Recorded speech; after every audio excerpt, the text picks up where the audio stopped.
So in our previous segment, we talked about the conventional hydrocarbons. So that means that this is oil and natural gas, which is not that difficult in order to pull it up out of the ground. So now we want to talk about the unconventional ones.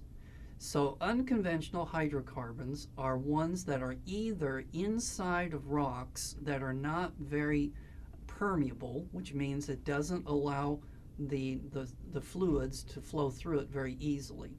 So these rocks are going to have oil, but the problem is that it's trapped inside the rocks. Or it could be that the oil is so viscous, meaning it doesn't want to flow, that it will not flow out of the rock. All right, so we need to have some unconventional ways of removing it. And so the idea is to pump in solutions under very, very high pressure into the rocks, break those rocks apart, so then the oil can flow and then we can suck it back up to the surface. So we're going to call this fracking. And so I've got a little video there, how hydraulic fracture works, from the National Geographic Society. So watch that little video, and it's going to explain how fracking works. Okay, now, if, however, it is an oil and what its problem is, it's just too viscous, then what we can do is we can heat that rock up, and then the oil inside of it is going to become more runny, and it's going to be easier to get it out of the rock.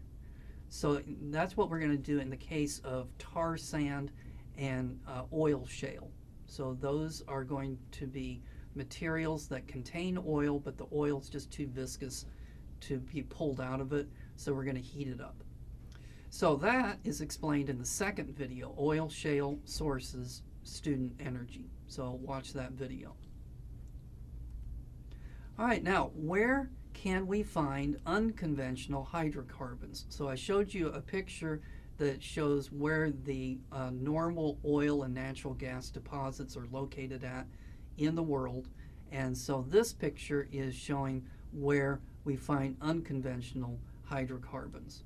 And it's been estimated that there is actually more oil in the form of unconventional hydrocarbons than there is in the conventional hydrocarbons.